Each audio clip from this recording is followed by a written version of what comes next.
say, etc. So this topic right here is going to be about what if you get a question that's like, my house has been on the market for 2 weeks, and in this case we have a buyer or a seller that's on the market to sell and buy, and they really are anxious to get their house either under contract for sale or for rent. So we're on the market, they're getting anxious, of course, right? Totally understandable. But they've been on the rental market for just 2 weeks. You know, we got them at the right price. We had listed, you know, not a great time, like right around the end of August. So here's the question. Why don't we have enough applications? Like, what can we do to get more applications for rent in this aspect? So I was like, we already have 2 applications, right? That's good. We have 2 applications in hand. That's good. We've had 2 offers that are low. It is what it is. And then we have an offer that we're expecting to come in, but they have to get an offer on their house and all the drama goes, right? So here's my story. We listed at the worst time. We go ahead and put it for rent and list at the same time. We get it at the right price, so we're getting all this activity. And now they're asking us a very fair question. What can we do to get more applications? I expected us to have more than 2 at the same time. So classically, you know, I'm like, we have 2 applications right now. That's pretty good. We brought 2 offers in. They're low. Cash buyers are going to try to take a stab at you. This is an $800,000 house, is what it is. We've gotten them up. But like having 2 applications in 2 weeks for a $3,450 rental in the middle of September is pretty good, right? So how do we respond with not getting like upset and take it personal? So here's what we do. I went straight to the MLS, right into my what we call Bright system, and I just was like, I'm not taking it personal. They just have a very valid question. I get it.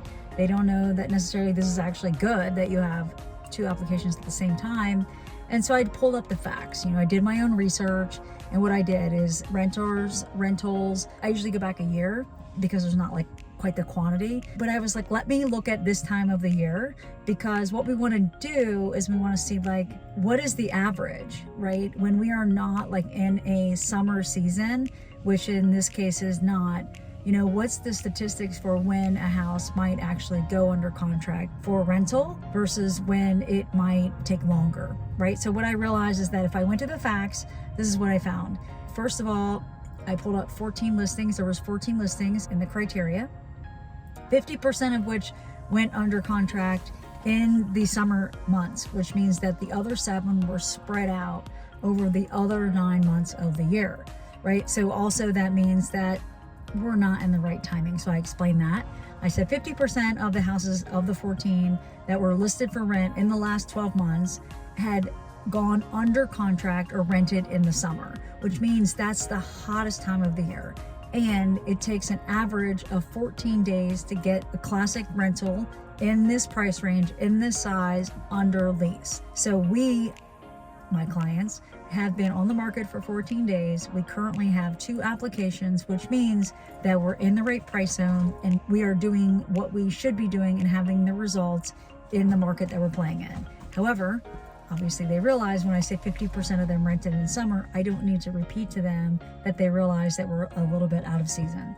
So the bottom line is, when we need to explain to our sellers the question, the answer to why don't we have more activity on the house, then dial back and look at the season, look at the average days on market, look at what's going on around us. And it very, very much helps us answer the question to why don't we have more applications? What's going on with the house? What should we expect? Go back to the facts every single time, and it helps make it not personal.